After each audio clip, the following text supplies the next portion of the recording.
ಅಲ್ಲ ಸರ್, ಎಲ್ಲ ಸಣ್ಣ ಪುಟ್ಟ ಆಫೀಸರ್ಸ್ಗಳನ್ನ ಅಮಾನತ್ ಮಾಡಿದ್ದೀರಾ, ಸೂಪರ್ಡೆಂಟ್ ಅವ್ರನ್ನ ಬೇರೆ ಕಡೆ ಶಿಫ್ಟ್ ಮಾಡಿ. ಇಲ್ಲ ಅವ್ರು ನೇರವಾಗಿ ನೋಡಿ, ಅವರ ನೇರವಾಗಿ ಭಾಗಿಯಾಗಿದ್ರೆ ಸ್ವಲ್ಪ ಕೇಳಿ, ಅವರನ್ನ ನೇರವಾಗಿ ಅವರು ಕೂಡ ಭಾಗಿಯಾಗಿದ್ರೆ ಅವರಿಗೂ ಸಸ್ಪೆಂಡ್ ಮಾಡ್ತೀವಿ.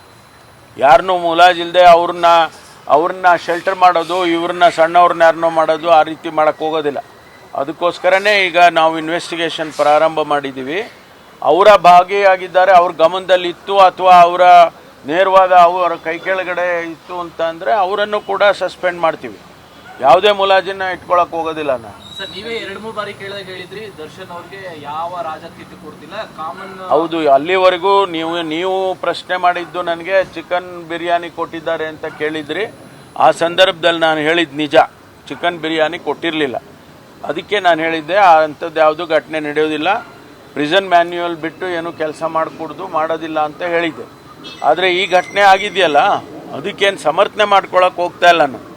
ಇಂಥ ಘಟನೆ ಆಗಬಾರ್ದು ಅನ್ನೋದನ್ನು ಹೇಳ್ತಾ ಇದ್ದೀನಿ. ಈಗ ಅಲ್ಲಿ ಜಾಮರ್ ಹಾಕಿದ್ದೇವೆ, ಜಾಮರ್ ಹಾಕಿ ಹೈ ಫ್ರೀಕ್ವೆನ್ಸಿ ಜಾಮರ್ ಹಾಕಿದರೆ ಪಕ್ಕದ ಏರಿಯಾ ಎಲ್ಲ ತೊಂದರೆ ಆಗ್ತದೆ ಅಂತೇಳಿ ಕಂಪ್ಲೇಂಟ್ಸ್ ಬಂತು. ಅದಕ್ಕೆ ಫ್ರೀಕ್ವೆನ್ಸಿ ಕಡಿಮೆ ಮಾಡಿದ್ವಿ.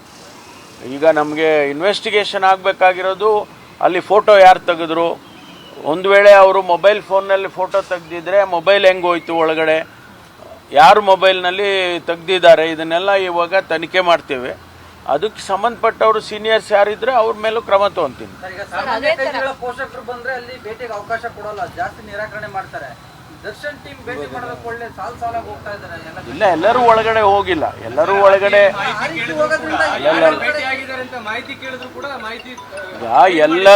ಎಲ್ಲರೂ ಒಳಗಡೆ ಹೋಗಕ್ಕೆ ಆಗೋದಿಲ್ಲ. ಯಾರನ್ನ ಅವರು ಜೈಲ್ ಸೂಪರ್ಡೆಂಟ್ ಪರ್ಮಿಷನ್ ಕೊಡ್ತಾರೆ ಅವ್ರು ಮಾತ್ರ ಒಳಗಡೆ ಹೋಗಕ್ಕೆ ಆಗ್ತದೆ.